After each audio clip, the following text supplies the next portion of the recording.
725 by Tsu Surf.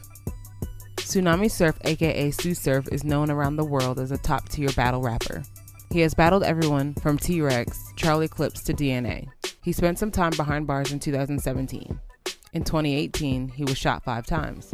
In the meantime, he's readied an album. How do we feel about it? Here's our honest review of 725 by Tsu Surf. Wow. Tsu Surf. Didn't know he was shot. Yeah. Crazy. I mean, he talked about it in a couple songs, but I know it's like sometimes Like not in depth, like, you know, I know it's 5. Did he say 5 times? Did I miss a bar? I don't recall him saying the exact number of times, but I just know in a couple songs, like I think at my mama's house, he had said something about, you know, his daughter asked how you got the scars and it's from the neighborhood. Yeah. Okay. So I mean, he kind of hit it. Gotcha. But I mean, I kind of knew just because I did the bar. So Right. I kinda, how you feel about this album artwork, man?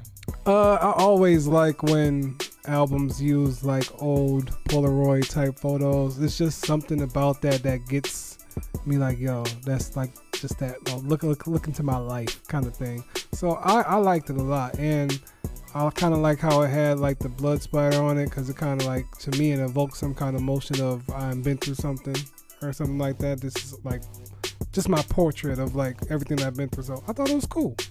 Yeah, I thought it was dope. I mean, you see his hospital picture. You see him like when he was a kid, kind of getting into his, you know, probably 8-9-year-old range right there. Yeah. You got the blood splattered on the side. Yeah. You know, I mean, this is deep. It's probably got a lot of semblance to him. I'm not really sure what 725 means. Yeah. I don't know. I tried to look into it. It's not the area code of Newark, New Jersey. I know that. So I don't know. Maybe it's the set that he claims, because I know he's you know, gang affiliated. So I'm not 100% sure, but I'm pretty sure it has deep meaning to him. Right. The flow of this project, man, it kind of reminded me of something that you would get from an up north rapper back in early 90s, early 2000s, late 90s. Right. Yeah. But it didn't feel outdated in a sense, you know what I mean? But it did have that vibe of the New York hip hop that I'm fond of listening to. Because after I listened to this, I kind of threw on some OX, and I was just like, man, it sounded like that stuff could have been around the same time. I would just say these beats are probably a little bit more polished because of the technology with the engineering now. They can get so much more out of the drums and stuff than they could, you know, 20 years ago. Yeah, it definitely gives you the vibe of like, you know, to me, it was like somebody talking to you just about everything they have been through. Like, you know how when you listen to a song, you feel like they rapping or singing about something? Well, I feel like, you know, he's rapping at you. Like, he's trying to get you to listen to what he's talking about. So you get that direct connection with this project. Highlights, man. Look, man, I got quite a few highlights on this joint, man. Here's whatever. I love the way that joint started out. This was a great way to open the album. Just go ahead, drop some bars, just go in, no hook. I love it when artists do that. I mean, because I just felt like it sets the mood. You venting, you getting everybody in the mood, and then you come back in with Killing Me with the dope sample, the girl voice on there. I really like that. What Changed featuring Casio. Fire. I really like that joint. That joint sounds so dope. Yeah, it does. Rules and Regulations. Soon as I heard Mozzie's voice, I didn't know he was on the song, man. Yeah. As soon as I heard his voice, I was like, yo, word, he got a song with Mozzie. And then to my surprise, he had 2 joints with Mozzie, which was, you know, pretty cool. Double Life featuring Tokyo Jets and Lucci Fontaine. That joint is dope. That is definitely a standout. Yeah, and I also want to talk about What If, because What If is kind of like, in my opinion, I got like the Jadakiss Wild vibe. Just minus the more friendlier beat. This beat's a little bit more hard, but that's that song on this joint. Yeah, I definitely love the way the album opened up. I thought it was just, you know, kind of just, you know, like I said, strong and direct. Killing Me was a dope song with a dope production. What Changed, though, was like really that one that was just like, yo, this is just a real dope vibe. I love the hook and everything. Like, it just went all together really well. Double Life, I personally enjoyed that one because of the feature of Tokyo Jets. We always wanted something that sounded like a good feature for her, and that feel like that was the perfect balance. Like, you know, he killed it as well, but I was just like, yo, this is how you should rap. Like, not trying to, you know, get we're picking everything, but this is the pocket. I really love that. And I forgot to talk about Rules and Regulations. When I heard Mozzie, I was just kind of like, it was refreshing to me because I'll talk about it in the lowlights, but just hearing Mozzie come in like that with the different kind of tone, his like signature sound, it felt good. Yeah, absolutely. Lowlights. Look, man, I just want to talk about. I didn't like the structure of the album. I would have moved some songs around. I just didn't feel like the tone, like it's kind of like it got me amped at the beginning, and then it kind of gets like a little bit chill and somber, and I just would have moved a couple songs around and kind of like generated the energy where, you know, you kind of get moved in waves and waves. So like, you know, hard, chill, you know, girl joint, hard, chill, another like, you know, different type of song, you know, like What If in the album, you know, Reckless didn't seem like, it seemed like a bonus track after What If, because What If came on and seemed like it should have ended the album. The 725 interlude, I didn't think it was bad. I just feel like it changed the vibe after Rules and Regulations and Double Life. It just seemed placed at the wrong situation.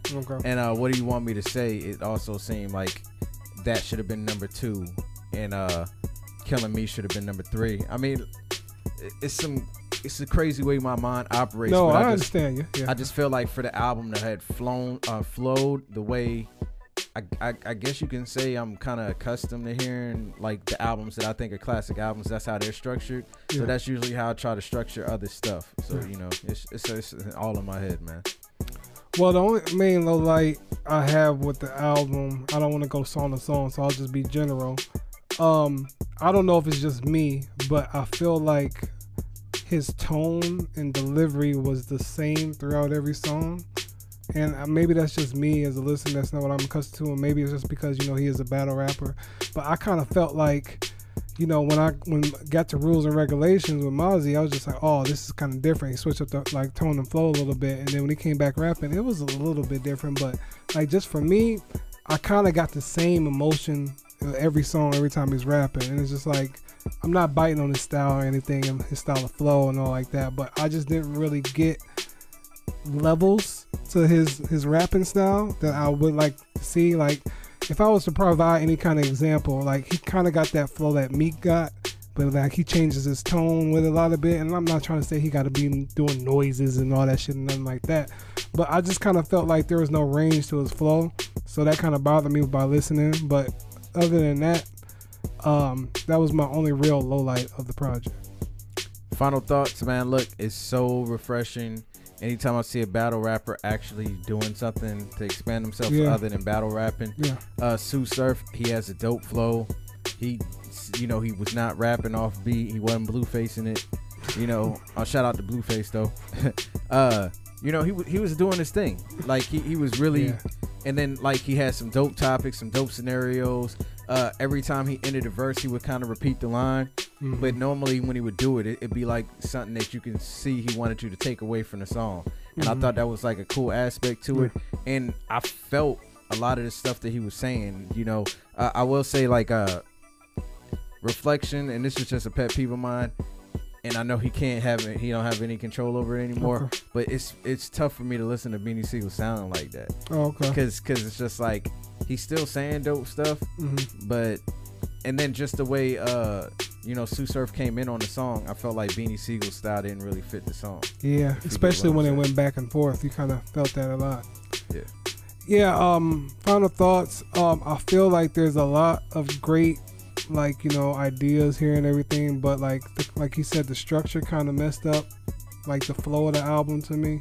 But it's just far as when it comes to just how your delivery go, that just, you know, caters to my taste in music. Like that delivery got to be somewhat interesting to the point where it's going to flow with the song. Like everything he was talking about was like, you know, was like knowledge, you know, food for thought, all that. Just like experiences about his life, and that was cool.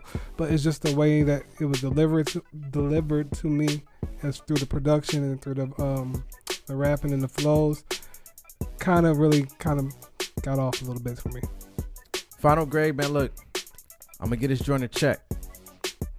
I feel like there was a couple things that could have been done better here, mainly done as far as the organization of the album. I feel like a couple songs could have probably been taken off, and he could have kind of went a different vibe with some of the songs.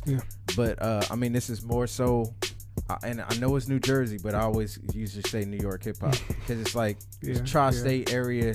And you know, people be getting super sensitive these days. It's New York, tri-state, New Jersey hip hop. I'm from Jersey, so chill out. I love Jersey, but yeah, this is like New York hip hop in its purest form, and like definitely like 97, 98 style of flow. And like I said, Tsu Surf, he did his thing. I can't wait to hear more from him because if he's gonna continue to rap like this, I'm definitely gonna check it out. There's a couple messages in here that you should definitely take to the heart. There's a couple others that you should probably disregard and pay no attention to. Like when he said, you know, money over hoes, you know, you do that and you always be good. It's just like, that's not necessarily the truth. I get what he's saying, but it's like people saying no new friends. It's like, don't believe that shit. You need new friends if you want to progress. If not, your ass gonna be broke, working that dead-end job forever. And don't be mad either. But shout out to Tsu Surf. How you feel about it? Well, yeah, I'm gonna give it a dash. Just because there was just like a lot of things that I don't think I will come back to, but I do feel like there's some standouts on this project for sure. But I don't think it's enough to really feel like, you know, it's something that you gotta go listen to. But I do think it's a good listen.